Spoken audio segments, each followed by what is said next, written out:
Donald Trump is 6'2".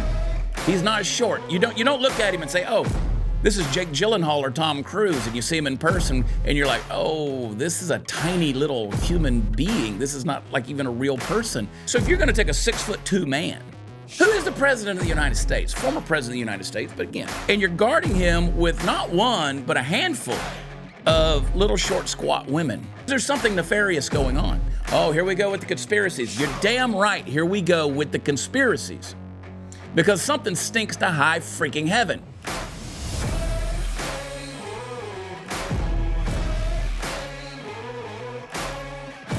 Hey guys, welcome to the program. Oh, it's another show, the Chad Prather Show. You know where you are, you know why you're here, and we appreciate it. Podcasts where they're offered, 5-star rating, a review, we'd appreciate it. I have been up in Dallas, Texas. Boy, say that name and spit. Dallas, whew.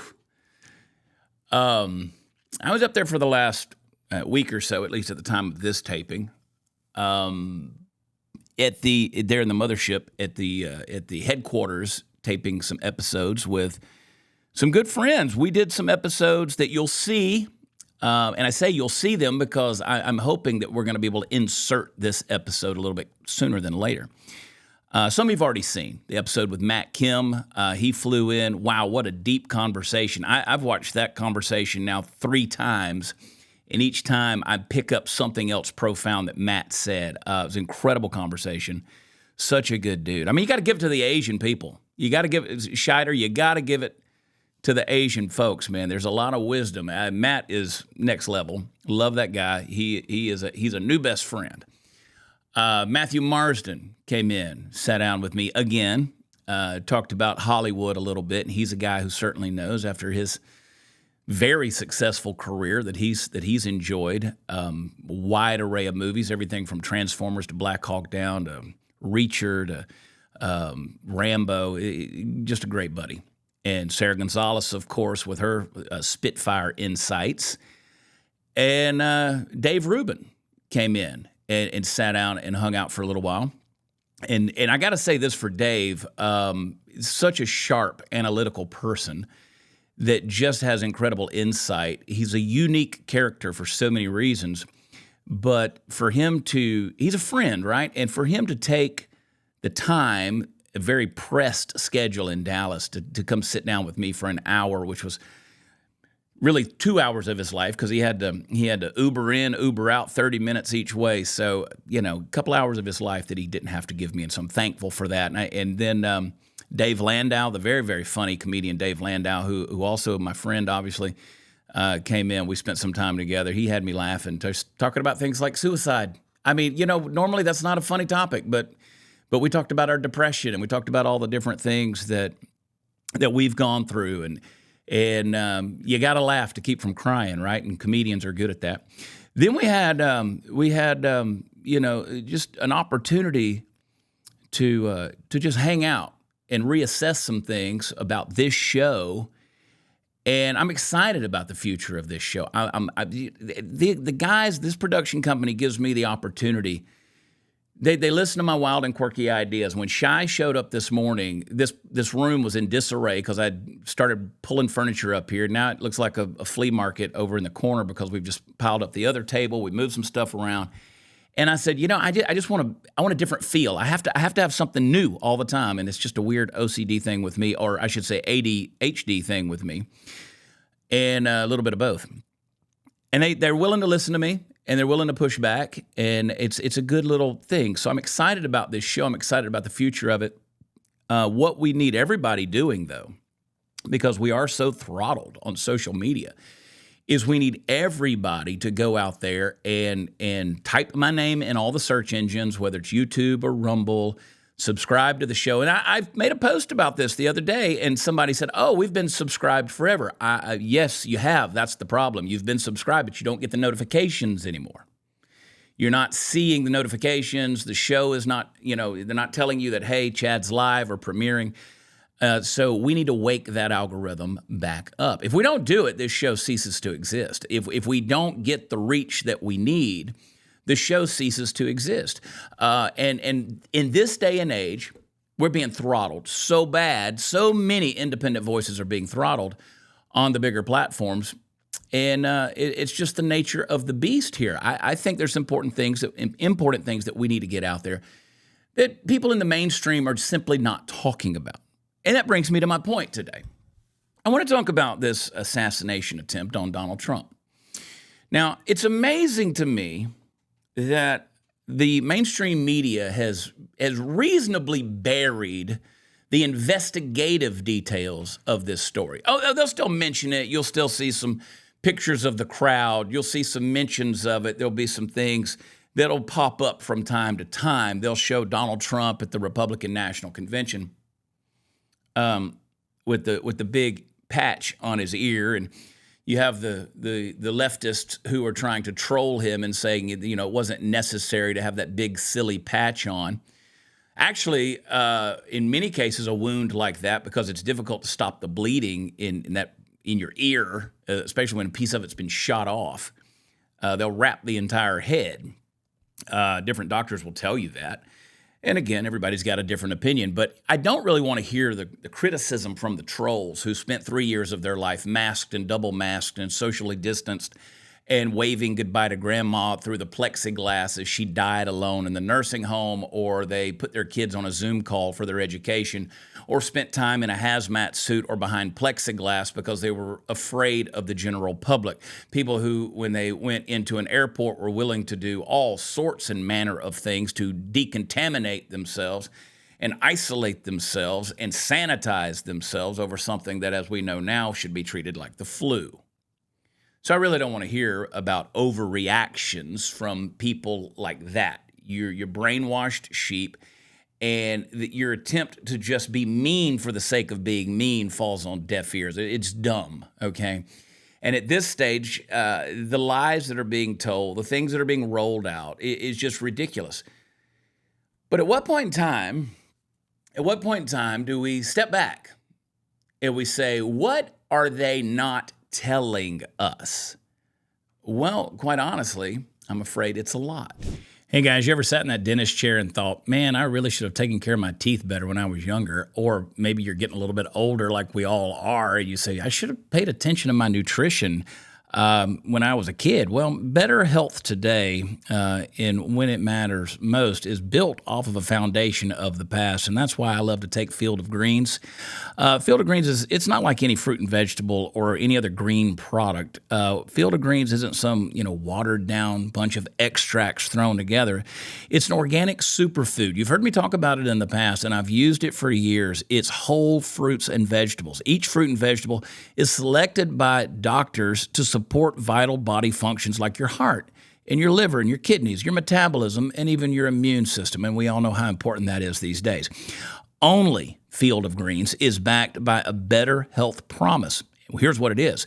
The next time you go to your doctor for a checkup, he's going to notice an improvement in your health if you're taking Field of Greens. Guess what? If he doesn't, you'll get your money back. That's right. Don't look back and say that you should have paid attention to nutrition when you were a kid. Field of Greens is a key to better health today when it matters most. I want you to do this for yourself. I'm going to get you started with 15% off and free shipping if you go to fieldofgreens.com and use promo code CHAD. I spell it Chad. That's promo code Chad, fieldofgreens.com. Now, all of you will remember where you were. If you're old enough, you remember where you were when you found out that Kennedy had been shot. You probably know where you were when Martin Luther King Jr. was shot. You probably know where you were when Bobby Kennedy was assassinated. You probably know where you were when Reagan was shot. I was around for that. I was walking home with a friend from school. We got to his house. I was in elementary school, and his mother came out on the porch and said, the president has been shot. And I remember, I was very young, but I still remember the significance of that day. I remember where I was standing at the end of his driveway when his mother was telling us this. I was getting ready to do a show in Altus, Oklahoma on Saturday, July 13th. When my phone rang, I looked down. I had actually missed a call because my phone stays on silent. It rings and goes off all the time, so I keep it on silent. But I'd missed a call from my agent and my good friend Trey Newman, and I called him back because it's unusual for him to call me right before going on stage to do a show. And the first words out of his mouth was, they shot Trump. They shot Trump. And I said, say that again. What did you say? He said, they shot Trump. And he said, I think he's okay, but they shot Trump. And he started to go into detail. I immediately rushed into the other room. I told the men that I was there with, I said, we've got to find a television. We went in there and we saw the events unfold. At the time, my speculation was because of the nature of the pops that you heard. I was like, maybe someone was shooting an air rifle. Maybe somebody was shooting a compressed low caliber rifle, like say a 22. Maybe there was shards of glass, like from a teleprompter. Maybe he hit his head on the podium or something when he went down, and that's where the blood had come from. There were speculations. We didn't know. But, that's what people do. They speculate. Now, people accuse us of being conspiracy theorists. Well, we become that whenever the information is not being provided. We speculate.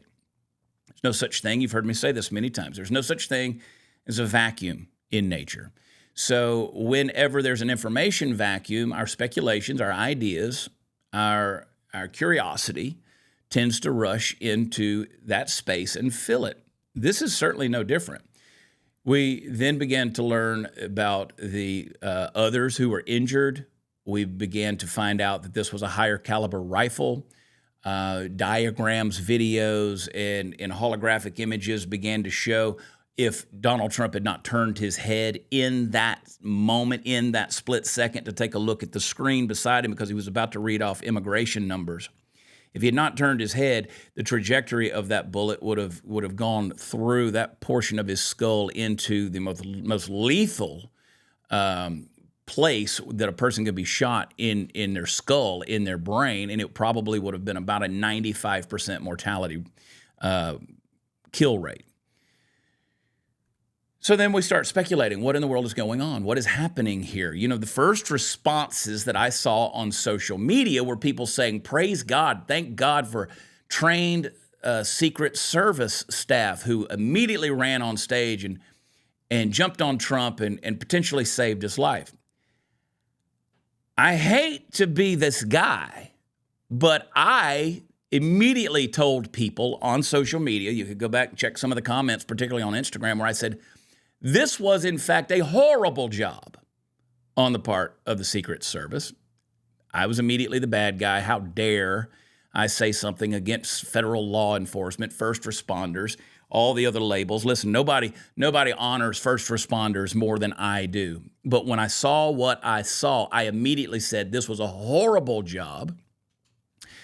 My initial instinct was to say, first of all, they have Secret Service agents who are shorter than Trump. They had women. They had little, short, squat, hair tied up in a bun women.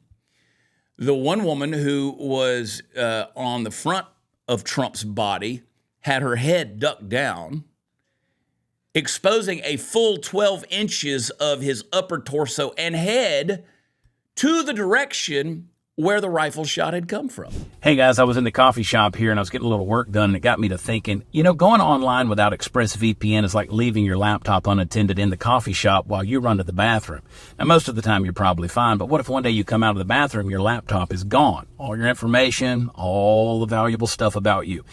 Every time you connect to an unencrypted network in cafes, hotels, airports, coffee shops, your online data, it's not secure, and any hacker on the same network can gain access to and steal your personal data, passwords, bank logins, credit cards. It's a nightmare. So it doesn't take much technical knowledge to hack somebody. You just need cheap hardware. And in fact, a smart 12-year-old could probably do it. Now, your data is valuable. Hackers can make up to $1,000 per person selling personal info on the dark web. Well, ExpressVPN is going to stop hackers from stealing your data by creating a secure encrypted tunnel between your device and the internet. It's super secure. So, literally it would take a hacker with a supercomputer over 1 billion years to get past ExpressVPN's encryption. I don't understand why everybody's not using ExpressVPN. It's easy to use. You just go to the app, you click one button, and all of your devices will be protected. I travel all the time. You guys know this about me. I wouldn't imagine getting online in a hotel on some public Wi-Fi without ExpressVPN. Secure your online data today. Visit expressvpn.com/Chad. That's EXPRESSVPN.com/Chad. Get a free extra 3 months. Free. That's right. expressvpn.com/Chad. Get it. Donald Trump is 6'2", easily. When I've been around him, he's a formidable presence. He's a large man. He's 6'2". You know, sometimes in memory, because people just seem larger than life, I'd even say 6'3".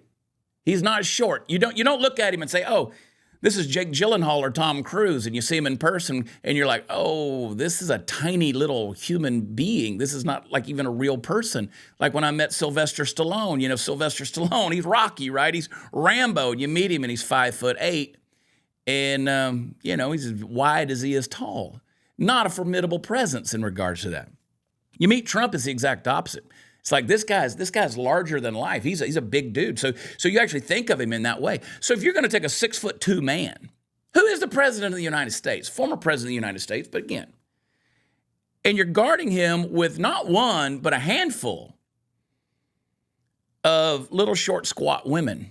Something about that just didn't seem right to me. And then the pictures emerged of one woman back behind the rest of them who were trying to cover Trump up. And the one woman in the back, she's squatted down, ducking and hiding. She's not even part of the group. Then they rush him off the stage. First of all, I love the iconic moment. I appreciate the iconic moment where Trump, he says, let me get my shoes. Then he stands up and he says, wait a minute. And he puts his fist in the air and he says, fight, fight, fight. Now that's become what will be one of the most iconic images in our history of Donald Trump, with the streaks of blood coming across his face to his lips, with the flag as it hung on that crane suspended was actually upside down, which is a sign of distress when the flag is upside down. And it just happened to be blowing that way in that image. And Trump with his fist in the air. Incredible picture. The problem is that should have never happened. There's not a wait a minute, let me put my head up and my fist up while I'm being shot at, when you don't know the full situation. And again, the Secret Service, they don't allow their protectee to just determine that he's going to stick his head up like that. No, you cover him up, you guard him, you block him, you shield him, you get him into a secure area away from the line of sight. They didn't do that. So when I saw this, I was like, there's a problem here. And it was multiplied exponentially when they got him to the car, and you got this gaggle of women, 5'0",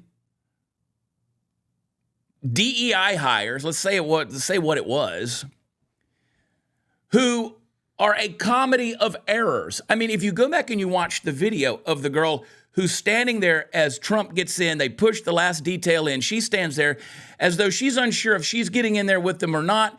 Suddenly she realizes she's not getting in there, so she slams the door, does the little Hollywood pat on the car, which says, you're clear, turns around, puts her sunglasses back on, and pulls her jacket down, her little blazer, fixes her blazer.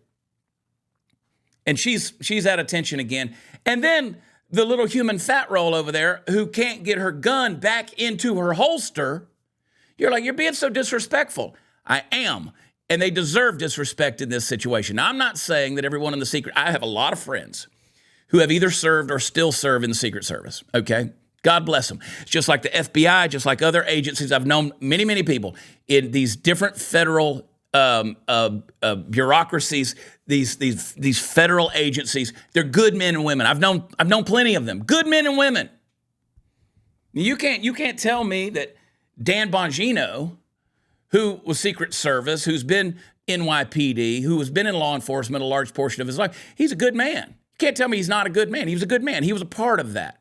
He, of all people, is doing a lot to call this situation out, and it should be called out because there's something nefarious going on. Oh, here we go with the conspiracies. You're damn right. Here we go with the conspiracies because something stinks to high freaking heaven.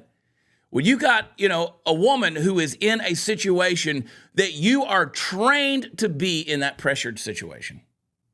You're trained to be there as a Secret Service agent. When the shots are being fired, when by all intents and purposes, you probably know because of your earpiece that the shooter has now been neutralized. So the bullets aren't necessarily flying unless you're expecting a shot from somewhere else. She can't put her gun back in her holster. Now you look at the video, she can't find where her holster is under her little fat roll. Now what gets worse, Shy, and I'll show you this video. I need to send it to our editor so they can put it in here. There's footage that's now emerged. My friend Matt Couch sent it to me. He tweeted it. There's footage that's now emerged of when Trump arrived at the hospital. So you can hear the people on their video cameras on their cell phones who are saying, we don't know, who is this? And they say it's Trump. And someone says, I heard that he was shot and that he was bleeding from his head. There's a lady in the waiting room who's literally starts to weep. You can hear her weeping. And she's crying out. And then they say, oh, Trump, he's walking. There he is, he's walking. They say, holy shit, he's walking. And he comes into the emergency clinic, into the hospital. The same little Secret Service woman that couldn't find her holster earlier, she emerges coming around the car, out in the front of the car. She's still, in this video, still trying to find her holster. Still trying to put her gun in her waistband. You can see that she literally has no clue what she's doing. Now, you say, Chad, these people were under duress. They're trained. They're disciplined to be under duress. Now, you've heard me say, now, this isn't a beat up on women podcast. This is a beat up on these women podcast because they were somewhere they never should have been. You can't tell me that a woman with all the training in the world, you could give her all of the discipline, all of the exertion, all of the repetitions, all of the instruction, all the training in the world, give it to them. You can't tell me that a man who's been through the same thing is not superior to her in that situation. You can't. I've gone on record. I've said it on this show before. I don't like the idea of women in a combat situation because you can't tell me that they are superior to men in the same situation. You can't tell me that their reaction is the same, their strength is the same, their agility, their ability, their speed. You can't tell me that it's not the same. You could put men in certain scenarios. I don't want men doing certain things that I think women are superior to doing. Well, when you're in a combat situation or you're being fired upon, I just don't think that that's a situation in which women tend to be superior. I'm sorry if you disagree with me. I'm sorry if you unfollow. You can leave a message in the comments. Really don't care. Put them up. I'm not saying that there aren't some women who aren't superior in that situation to some men. But by and large, all women are not superior to the best of the best when it comes to men in that scenario. Hey guys, I'm always wheeling and dealing for you. Just got off the phone with my buddy Trey over at United Patriot Coin. I got a special offer. Got a special offer just for you. Buy 4 ounces of silver, get your 5th ounce for free. Now, with the economy on the brink and a volatile election season ahead, the price of silver is predicted to soar to levels not seen in over a decade. So it could be the perfect time for you to start or add to your silver stack. I want you to do it. According to a recent report by the Silver Institute, global demand for silver is projected to hit 1.2 billion ounces by the end of the year, making it the second highest level on record.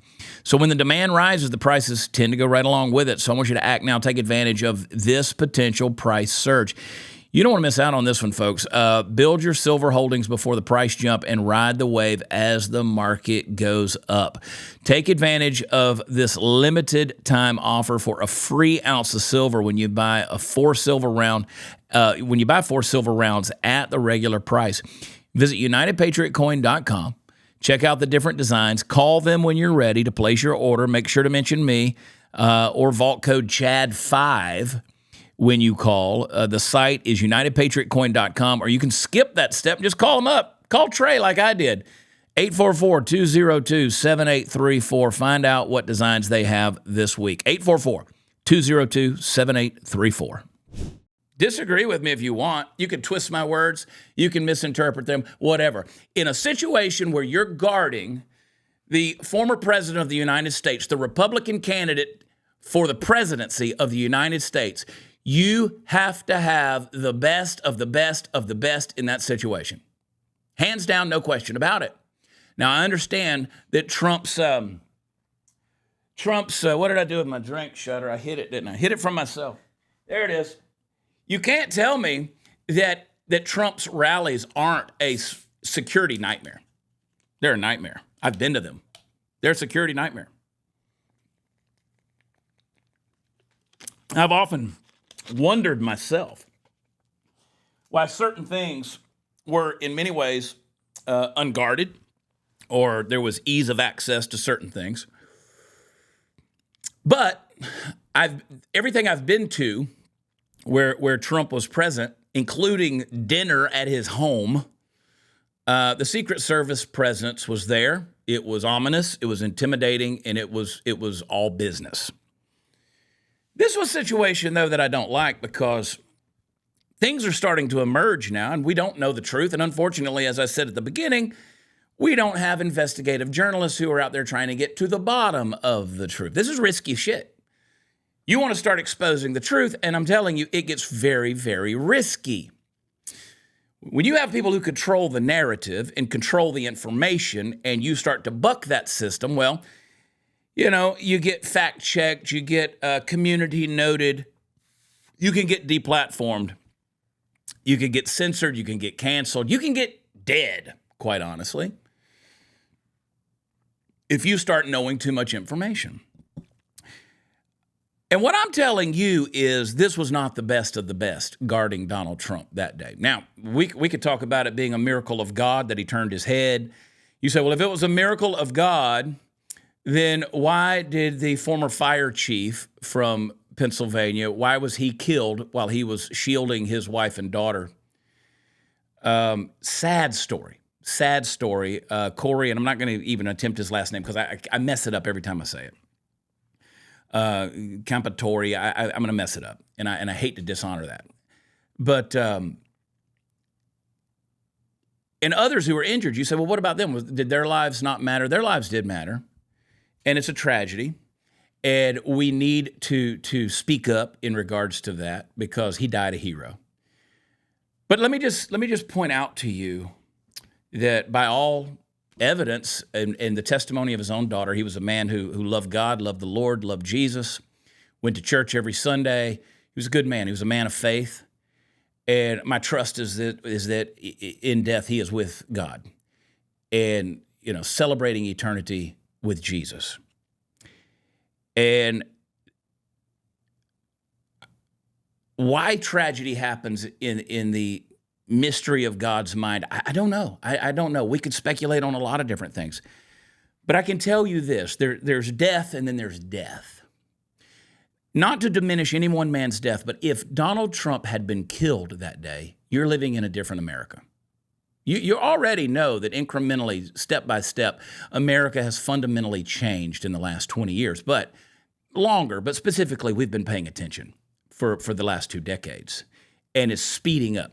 If Donald Trump doesn't move his head that quarter of an inch, we're living in a dark world. I'm talking like Archduke Franz Ferdinand, the assassination that launched us into World War I. I don't know what this would have launched us into. Maybe a civil war, maybe full-blown violence. I don't know. I know that because of this, yes, Donald Trump was not only shot and injured, but 100 million pissed off conservative Americans did not take to the streets and loot and burn and steal and riot and tear down cities. That didn't happen because, again, conservatives don't behave like a bunch of animals who do that whenever something happens. But what did happen? What did happen? Well, God spared Donald Trump's life. Anything special about the life of Donald Trump? Not particularly other than as a man, but I want you guys to remember that for some reason, God chooses and uses people that are very unlikely candidates throughout history. I mean, I could pull out my Bible and show it to you and say beyond the person of Jesus, every person that God ever chose to use throughout the pages of Scripture was a very, very imperfect person that God used them anyway. 1 Corinthians chapter 1, the Apostle Paul says that God has established the foolish things of this world to shame the wise. And maybe that's what we're seeing. Maybe there's a reason why God is using certain things in our world. You know, a Donald Trump who just simply doesn't make sense. Doesn't make sense in terms of your moral compass of being the guy that God is using in many ways in his providence when it comes to our country. And there are those of you out there, there's some out there who would say, I'm absolutely crazy for even suggesting that God is using Donald Trump or that God would put his hand on Trump for some purpose. We don't know what vessels and vehicles that God uses to shape world history and influence the lives of men. But we can read the signs. And I'm telling you that so many things have happened to raise up a guy like Donald Trump. And so many things have happened where we're going, there's no other explanation other than the hand of God is at work here. So here we are. A miracle happened. I don't know any other way to say it. A miracle, a timing miracle happened. Tragedy happened, yes, but a miracle happened. And here we are. But what happened? What can we know about this situation? You know, I was sitting here, I was writing some notes, and I'm sitting here going, if what we're hearing, if what we're uncovering is true, it's shameful. That, you know, they tell us the assassin's name. Here's a 20-year-old kid. If he's the shooter, I mean, I'm going off of the information we've got. Here's a 20-year-old kid, 20 years old. He's out of high school 2 years. Apparently, he appeared in a BlackRock commercial. Also, apparently, his father had bought him an AR-15 6 months prior. He has no ID on him, but when they get to his body, they discover that. But then within moments, literally within like half an hour, they say that they've identified him through DNA evidence. I don't think that timeline works out really well. You have to ask yourself how a 20-year-old kid, and to look at this kid, which apparently he did take some shooting classes, I think, with the ROTC or something at school or whatever the story was, but the dude couldn't even hit the wall the target was on.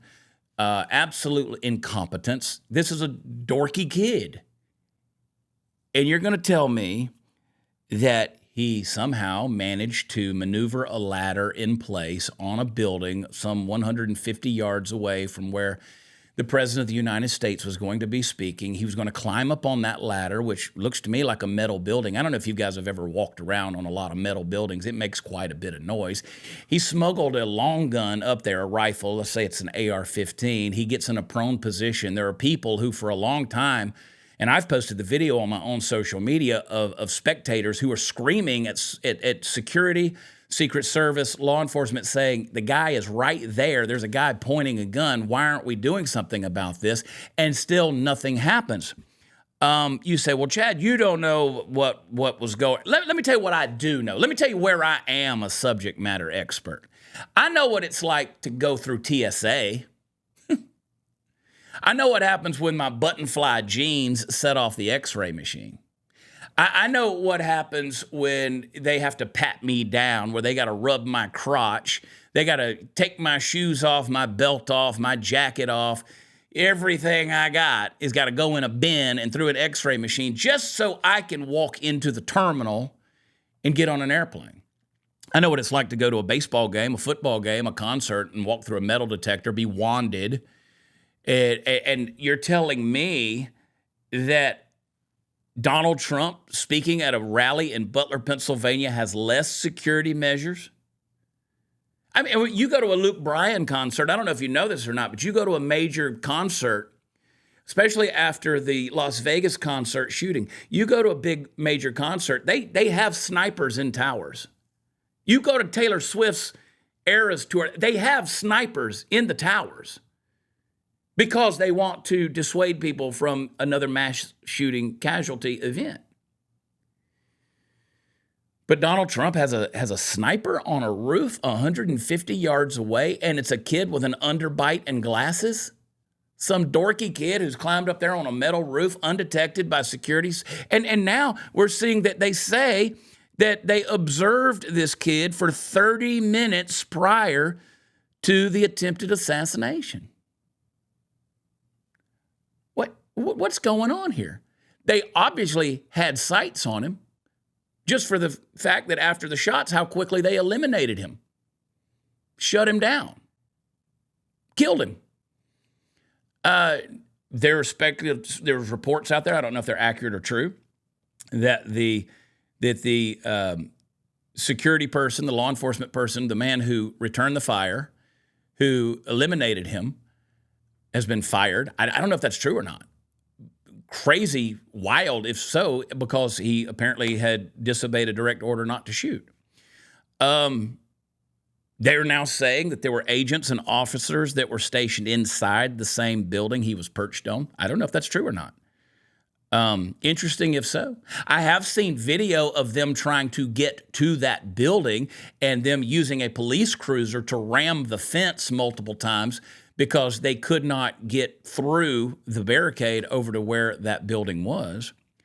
And I can't stress enough and just belabor the point that when a president, current, former, future, whenever the president is going in to give a speech somewhere, they establish a perimeter and elevated positions from which a gunman, a sniper can shoot. They clear that.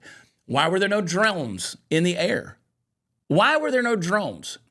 Why are they not looking at elevated positions? Really? 150 yards away? I could tell you this. I could take you downstairs from this in this house right here. I could take you downstairs and I could show you animals that I've shot. I can also tell you the story around me shooting them. I could tell you what rifle, what round, what grain bullet, every mount that's on my wall, I can tell you about them. I can tell you about this deer right here. I know exactly where I was when I shot this deer. I know what I shot it with. I shot it with a 26 Nosler, suppressed, and this was a cull deer, and I shot him in the top of his spine, on the left side of his body, in a thicket. I could tell you everything about every animal I've ever shot, but let me tell you what else I could tell you, that not a single trophy mount that is on my wall has been killed in less than 200 yards. I'm not one of those guys going to, feed a deer out of my hand because he's so tame and then shoot him in the skull when he's 10 yards away. Every large animal that I have shot and killed has been at least 200 yards or more.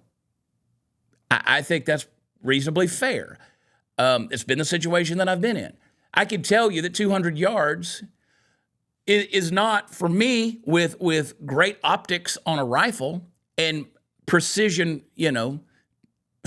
precision machining on that firearm. I could tell you 200 yards is not a hard shot. It's not a hard shot. And this kid popped off at least 5 rounds we know of. I'm just saying, maybe you could say there was a miss on purpose. All kind of speculations come out. Maybe he wasn't the one who was doing the shooting. We really won't ever know, because as of the time of this taping this morning, just a matter, less than a week after this shooting, just, 5 days away from it, they're already hosing off the top of that building. I've seen the images of people hosing off the top of that building. They're washing away the evidence. But, I've noticed in years past the government's good at that, whether it's hard drives or emails or social media accounts or whatever it may be. I mean, Hillary Clinton would say, at this point, what difference does it even make? But I find too many things just weird here. There's so many questions that I have, and none of them have good outcomes.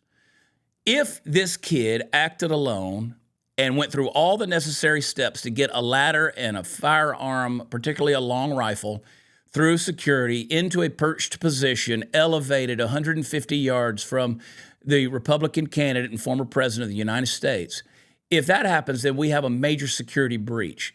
things can happen. I mean, that kid, he should have tried to play the lottery before he did all of that, because he was one lucky son of a bitch, if that's what he was able to go through before taking those shots. Maybe it happened. Again, we're speculating here. Maybe it happened that way. But I will know that people spotted him, people saw him, and there was no action that was taken. So I'm curious about that. We've also heard reports that the Secret Service detail had actually been cut down because, I don't know if you guys realize this or not, but it's the President of the United States who determines who gets security detail and how much that security detail is. That's why Robert F. Kennedy Jr. was denied Secret Service detail by the Biden administration when he's running for president as an independent candidate. We were all pissed off about that. Donald Trump has recently come out and said, in light of these events, particularly him being a Kennedy, he needs Secret Service detail. Joe Biden came on, did a press conference. He caved to that pressure and offered Secret Service detail to Kennedy. I've been in places. I was in a studio recently in Nashville where they had to come in and do a security sweep while I was there because Kennedy was coming 2 days later. That was his own private security. There was no Secret Service involved. I also had someone tell me a story, could be apocryphal, but I think it's probably pretty true, that when Barack Obama was leaving office, he made a request of the Trump administration and said, my daughters are going off to college. I would like for them to have Secret Service detail protection. And Donald Trump said, absolutely, of course, that's what should happen. I was told that when Biden came into office, Donald Trump made the same request regarding his own children and the target that was on them, and the Biden administration denied Trump's request for his children to have Secret Service detail. Is it true or not? I imagine that you guys could probably make your own decision on that. But somebody reliable told me that story. The detail of the Secret Service apparently was cut down because Jill Biden, was going to an event which actually pulled agents away from Trump's detail. I don't know if that's true or not, but it could be. The director of the Secret Service, Cheadle, who is herself she worked for PepsiCo. I mean, here was a woman who was guarding vending machines, and she was running PepsiCo, and apparently she was a diversity hire. They bring her on from Pepsi to run the Secret Service. And one of her initiatives was we were going to make sure that we focused on DEI. She came out. Now this we could verify because she said it. She said that they did not put a security detail, no counter surveillance security detail was on that roof because, and I quote, the roof was sloped.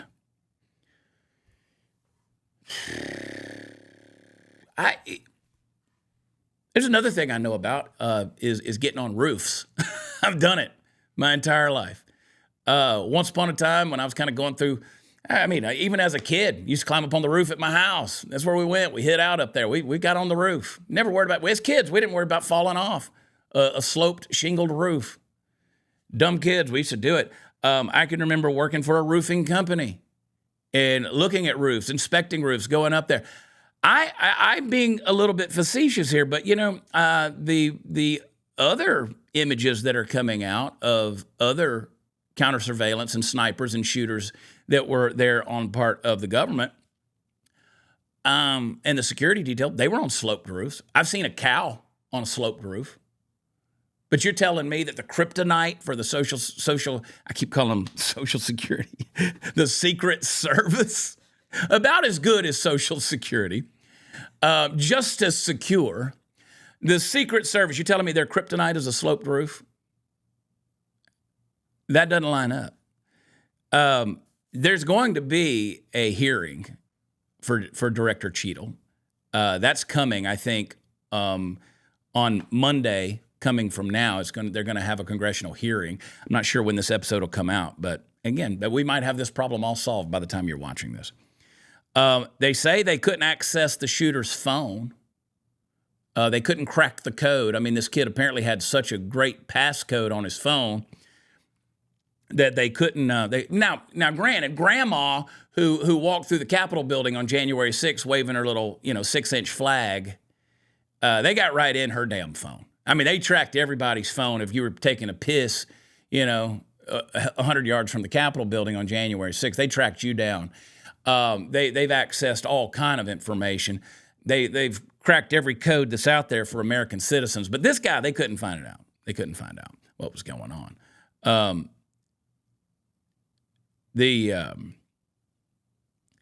So many things that are going on that just don't make sense.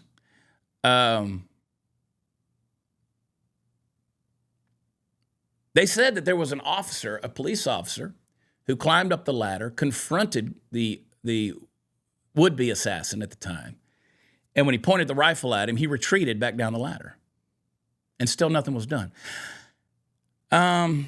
It just doesn't pass the smell test, folks. You say, Chad, are you saying it was intentional?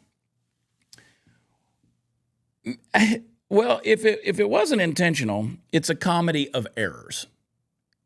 If you look at everything from, just walk it backwards. From what your eyes saw, the response of the Secret Service teams, the women who were obviously incompetent in that situation, leaving Trump's head and shoulders unguarded, unprotected, as he fist pumped and they ushered him off the stage. Go back and compare the footage of when Reagan was shot in 81. Go back and compare the footage there. They covered Reagan up. This is as bad as JFK being in a convertible as he rode through Dealey Plaza in Dallas. He was an open target. This is a security nightmare. I can remember whenever George W. Bush had his inauguration and then the inaugural parade as they went down the street. There for a little while, he got out of the car and he walked by the limo. There was huge security concerns about him doing that. Anytime a president is in an open-air situation, that is a frightening situation. Now, in the days ahead, you're going to say, Chad, you don't know what you're talking about. Well, in the days ahead, I'm working on getting some people as guests on the show who you've probably seen video clips from them. And we're just trying to get through the Republican National Convention, which I was supposed to be at. There were some other things going on. I said, no, now I'm got major FOMO. I really wish I was there because all my friends are there. And it looks like they're having a good damn time. And I miss it. And that is what it is. But after we get through the RNC, I'm hoping to get some of these gentlemen who are and were snipers in the military, elite snipers, and I want to get their take on this thing. You've already started to hear the clips. You've heard from people who said there's just no possible way that this went down the way that it did. But if you continue to walk this thing backwards and you start looking at how did this kid get on this roof? How did this kid get into that position? Why were they not moving and doing something about this? It just always seems to me like we're just a little bit too late on everything when these things start to go down. Almost as though they wanted it to. Did they? I don't know. Is there something going up? Well, and again, it wasn't 24 hours. George Stephanopoulos was on ABC saying that it is the fault of Trump and conservative Republicans and their rhetoric that led to an assassination attempt on Donald Trump. That's utter nonsense to say that.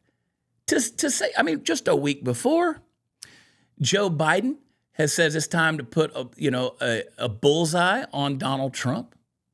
Now, I'm not stupid.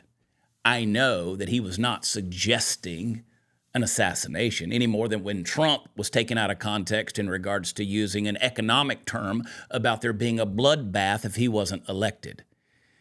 A financial and economic bloodbath. And everybody said, oh, see, he's calling for violence and a war. No, see, you guys, you want to put meaning where it doesn't exist, and that is stupid. And I'm not so stupid as to say that Joe Biden was suggesting by putting a bullseye on Donald Trump, he was suggesting assassination. But what I have heard is that within 24 hours of him being interviewed in regards to the potential failures and did he take any responsibility or accountability for what had happened to Trump in an interview that he did with Lester Holt. And in that, Lester Holt is saying, these comments have been made. He said, well, I didn't mean it like that, and it's time for us to tone down the rhetoric and turn the temperature down and unity this and that.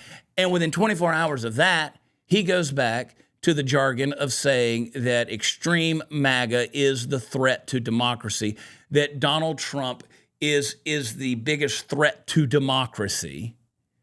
So again, the tone down the rhetoric thing lasted maybe 18 hours until the President of the United States and the Vice President and all these others, including AOC, who went back and referred to people not fighting in her own party against fascism. That's labeling people like you and me and Donald Trump and conservatives and, quote, MAGA, fascists. She immediately returned to that rhetoric. She refused to call, in her Twitter, AOC refused to call it an assassination. She refused to say Donald Trump's name. She just said the former president, and I think she used the word violence. But these people have consistently referred to Kamala Harris, Nancy Pelosi. Remember Nancy Pelosi? I just want to punch him in the face. I wish he'd come here so I could just punch him in the face. How many times Joe Biden has said, I want to take him out behind the gym and beat the hell out of him? How many times has these others called for violence? Maxine, impeach Waters, talking about we have to disrupt and disrupt their lives. When we saw the potential assassination attempt on Justice Brett Kavanaugh at his home, the harassment that we've seen in restaurants, the list goes on and on with this stuff of the calls for threats of violence. And then you have people, celebrities, law enforcement, firefighters, teachers, professors, all these talking heads out there who are now losing their jobs, facing accountability and suffering consequences, kicked off their music tour, kicked away from their marketing firms, losing their jobs, having to resign, all because they said, oh, it's too bad he missed. When's the hearing for those people? Because again, if you're going to say January 6th was an insurrection and an attempt to overthrow the government, but yet you have people out there who are consistently calling for the assassination of a former president and a current Republican candidate for president, and they're going to say, too bad he missed. Oh, if it had just been 2 inches more. At what point in time does the absolute violent rhetoric be held accountable? When do these people face the consequences for the words that they've said and typed? The problem is they've gotten away with it for so damn long. Madonna says, how many times I've wanted to blow up the White House. Well, there's no accountability. There's no accountability to the people who've said these things. Johnny Depp, who says, when was the last time an actor assassinated a president? There's no accountability. Maybe we're going to start facing some consequences here. I like the fact that these people are being forced to resign or losing their jobs. I like the fact that these people are getting kicked out and kicked off. They should be held accountable. If I say that, I'm public enemy number one. If I say that, the FBI shows up at my door. These people have had a free pass for years now to say whatever the hell they want to say. And yet they're going to accuse me and you of having violent rhetoric that needs to be toned down in terms of its temperature. I'd say I'm pretty pissed off at this stage in the game. I'd say I'm pretty pissed off when everything, when this show, when my posts, when my videos, when the things that I do are throttled, when my audience is lost and I'm censored on the various big tech platforms, the media platforms, when they are putting me literally in a communication coffin, and yet these other folks have expressed their rhetoric in the way they have. Joe Biden gets up in front of Liberty Hall, Philadelphia, Pennsylvania, shrouded in the red lights, which was very ominous looking, quite Marxist, if you will, and talk about how extreme MAGA is a threat to America. And then you're going to label me, an extremist, because me and people like me just want the government out of our damn business. My oldest daughter, listen, that brings up so many thoughts, Shy. My oldest daughter She's 26. So proud of her. She's a teacher, working on a master's degree. She's been published numerous times. I'm fired up. I got to take a drink. It's Coke for those of you who are listening. Coke Zero. I'm poisoning myself. She sent me a text message this morning. She said, hey, can you help me? She said, my month got a little bit longer than my money. And she said, I've got to put a tag on an automobile. And I said, absolutely. What do you need? And she said, I need $345. I sent her $500. And I said, you let me know if there's anything else you need. She's working her ass off. I'm happy to help. She's worked her ass off. She's had a job since she was 16 years old, so it's not like somebody who's a mooch and freeloader. She lives on her own. She does her thing. She's rocking and rolling. Got a great boyfriend, very accomplished. They're just doing life, man, and it's hard to do life. And I'll admit, it's hard to do life right now in a Biden economy. It really is, especially for young people. And so I sent her $500. And she said, let me read the text to you. I'm going to just read the text to you. It was so good. I love these little teaching moments. Let me get over here to her. Oh, my phone blows up. She said, $344. That was her tag, okay, Shy? She says, why are they so expensive? And gave me a little crying emoji face. I said, the older you get, the more you will realize why I have so much to say about our shitty government. She said, it sucks. What the hell is this even for? Renewing our tags? Our government is a black hole. Well, I love it when they see it for themselves, man. I love it because, again, there's always that temptation to think Dad's a loon. He's crazy. He's a nut. I've heard Dad preach this stuff for 26 years of my life, and Dad's just he's a crazy person. I said, baby, they tax you on the money you make and then tax you again on the products you buy and then tax you for the property you own after buying it. I said, they make you pay for a tag to make your car legal for some unknown reason to help pay for their crap. They make you get a car inspection, but nobody inspects their shitty roads that tear up your car, that put it in a condition so that it won't pass inspection. Meanwhile, they line their pockets by making sure everybody stays at war so they can drone strike 7 countries simultaneously, and all I wanted to do was be able to afford to drive my damn car. That's what I said to her. As she says, she'll probably get mad at me if she watches this episode. She said, they make you pay for insurance that won't cover what happens to your home or body, but a good doctor won't see you unless you have insurance. You can't buy a house without a good credit score, so you spend years building that up to impress a government that's trillions of dollars in debt. She said, they won't help you feed your families, but will take your children away if you can't provide them from them. I'm so sick of this. No, honey, the deal is they won't feed your family. They will feed some families. I said, it helps you this is what I said back to her. I said, and this is intimate stuff I'm sharing with you guys. I said, it helps you understand why I'm not a Democrat or Republican. I'm a conservative that wants the government out of my life. Unfortunately, lazy-ass people have sat back and allowed the government to take care of them, and now the government has all the power. She said, absolutely, I hate it here. And I said, well, here is still better than everywhere else, but it's definitely not the country that our fathers founded. And it's disheartening, man, that we have. I'm sitting here, I'm talking to her, and the thought hits me about this assassination thing. My daughter's 26 years old. She's working her butt off, trying to go out and just make a living and pay for a tag on her car. But somehow a 20-year-old kid is able to secure an AR-15. I've got several AR-15s. I don't mind telling you. I got a lot of things. But I don't have a single. I think the least expensive base model AR-15 that I have is $750. And then after I've added stuff to it, it got a little bit more expensive. But just the base model AR-15, I think, was $750. Ammunition for it, that's pretty hefty, as many of you know. I don't know if you've been to Home Depot or Lowe's, but ladders ain't cheap.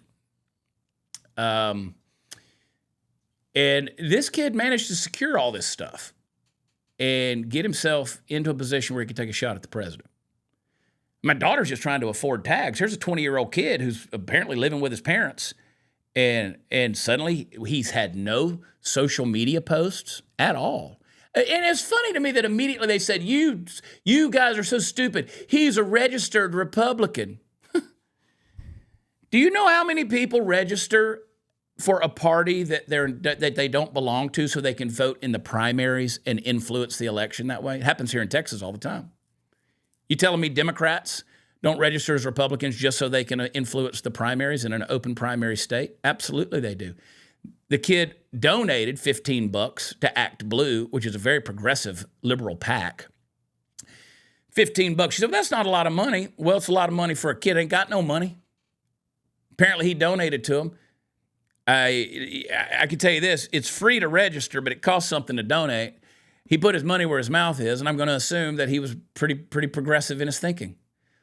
Oh, but he was a Republican. No. Kid had never even voted in a presidential election here. He was able to vote in a primary. But he is not even, just do the math, he has never voted in a presidential election. So, my daughter can't afford tags, but this kid's outfitted. He's kitted up, and he's out there shooting at the president. When what should be the strongest security force in the world, who's protecting and guarding the sacred life of the President of the United States, he slips through the cracks on that? Doesn't make sense to me. Stinks to high freaking heaven is what it does. And we need to get to the bottom of this. They won't. They won't, because you flip on the news, and I mean news that's not Fox News. They will immediately brush it under. They're not going to do. They're not going to do any real investigating on this because something's up. What are you implying, Chad? I think you know what I'm implying. I don't even have to tell you. Something's going on. Donald Trump is arguably the most famous man in the world right now for the last several years.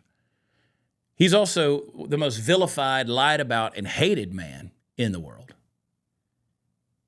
They just like the other day. What was it at the Republican National Convention? They keep showing these clips of Donald Trump sleeping at the convention. Right, he's sitting there. The man, the person at the podium, the chaplain, was praying. The clip of him with his eyes closed, the man was praying.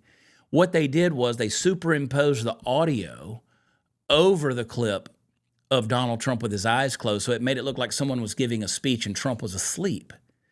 If you go back and you pull out J.D. Vance, who is the vice presidential nominee, he's got his eyes closed. Everybody around him has their eyes closed because they're praying. But they want to tell you that Donald Trump was asleep.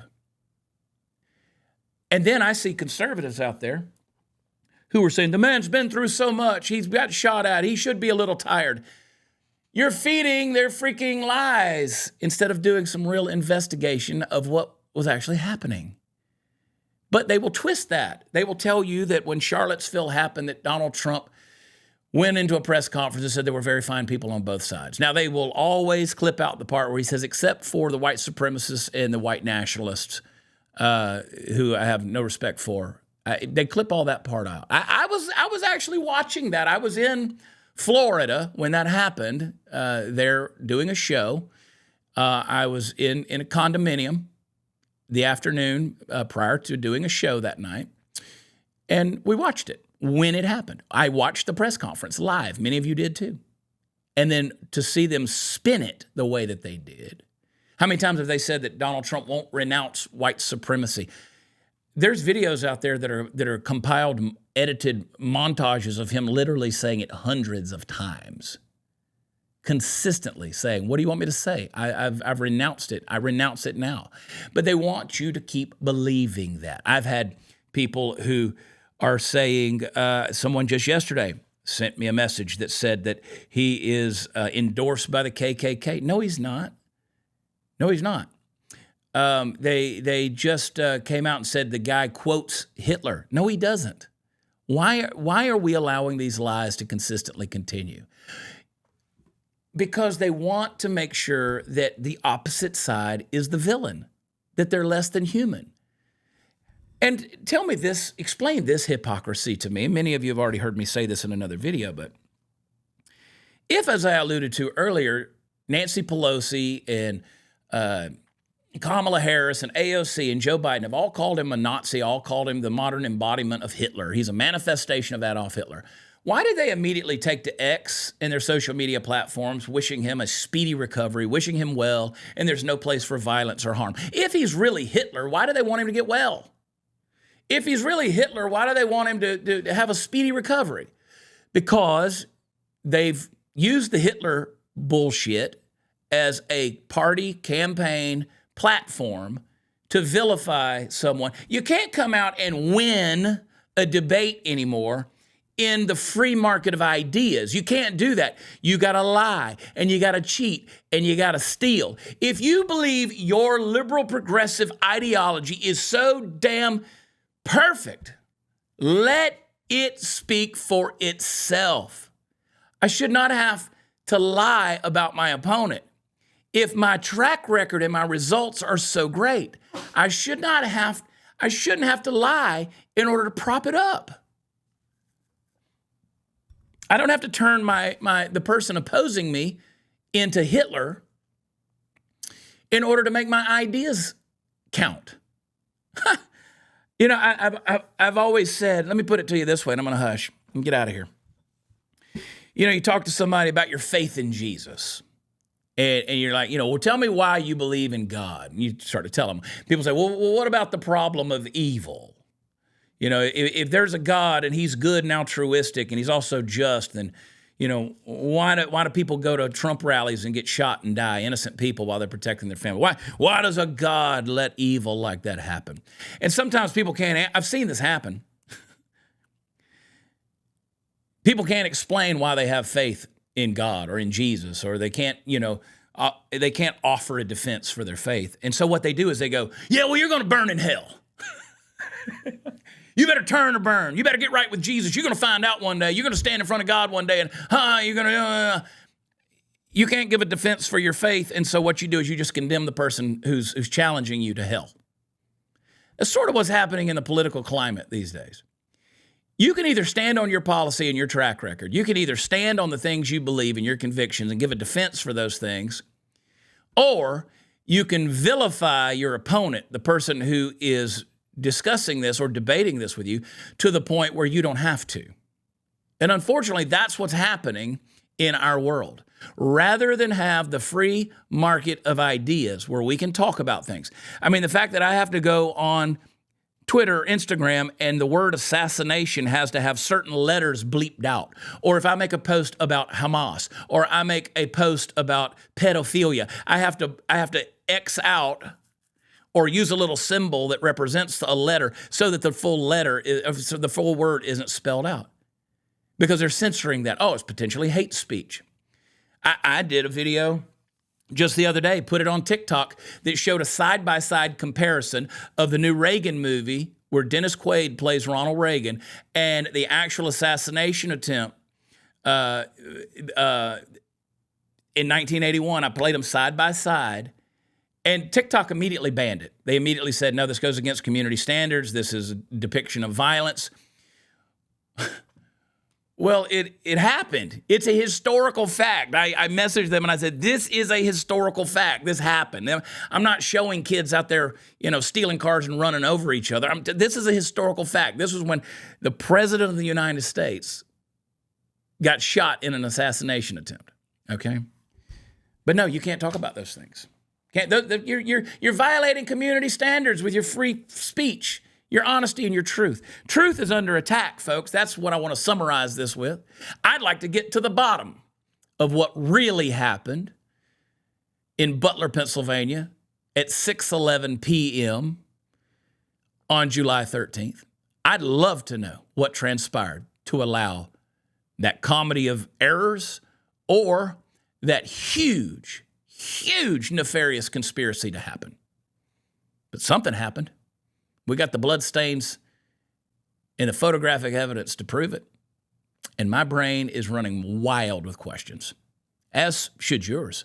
Because If we have a government that's willing to open our borders and allow millions upon millions of illegals to pour in from countries all over the world without them being vetted, and we're actually going to give them housing, and we're going to give them aid, and we're going to feed them, clothe them, all these things, and then give them some form of an amnesty here so that they can come in without any form of assimilation into the American way of life and our value system under our Constitution.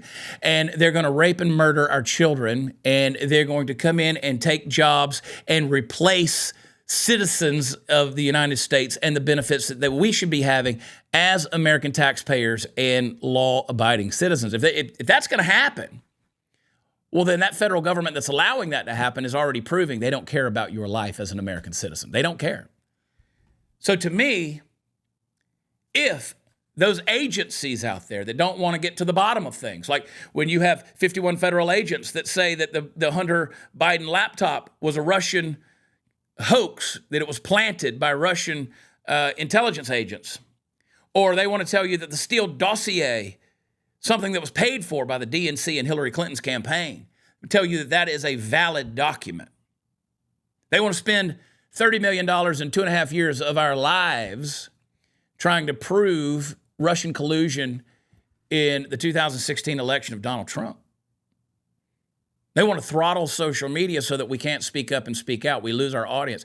If all of these things are going to happen, they don't care about your speech, your ability to defend yourself, and they don't even care about your life. So at what stage in the game am I supposed to say, you know, the FBI, the NSA, the CIA, the IRS, agency after agency after agency supposedly has my best interest at heart when I know they damn well don't? So I think it's time we answer some questions, folks. We can't answer them if we don't ask them. And I pray that our gutless, spineless, toothless Republican representation in Washington, D.C. will actually do something about this. Because to be honest with you, I don't think that's the last pot shot that's going to be taken at Donald Trump. And as long as they're taking shots at him, they're taking shots at you and me. I'll leave you with that. Let you unpack it as you will. Well, Shy, there were some rambling thoughts of a madman. Here we go. Go to watchchad.com for all the fun stuff is. I'm out on the road, trying to make you laugh, trying to make you think. That's the beauty of doing live shows is there's no filters. There's no algorithms. It's just me and you, transference of ideas, and we have a good time together. So I hope you'll come find me on the road. I've got some shows coming up. I'm going to be in Decatur, Illinois, and I'm going to be in Springfield, Missouri. We just added that show. There's a ton of things happening. Conroe, Texas, just all kinds of things that are happening here. So it's a beautiful day to be alive, ain't it? Scary, frightening. I want you to stay strapped. And more than anything, I want you to keep your head on a swivel, folks. You're never safe. In this country in which we live today, you are not safe. You are never safe. I don't care if you're in a Walmart parking lot. I don't care if you're walking through the park. I don't care if you're out on the boat fishing. You are not safe in this world anymore.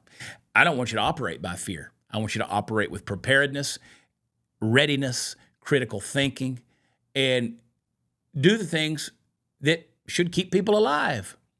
But man, we got to keep asking those questions. Go to thechadprathershow.com. Drop us your email address so we can stay in touch with you. Leave us a rating. Leave us a review. Check out some of these other episodes. And please, please, please, if you're still here, when you're done with this episode, jump over on YouTube. Many of you are already there. Jump over on YouTube and type my name in the search bar. Grab a couple of the videos that are in there. You don't have to watch them, but you know, click on them maybe and hit the little thumbs up like button. Just go back that says, hey, we still care about this dude and what he has to say.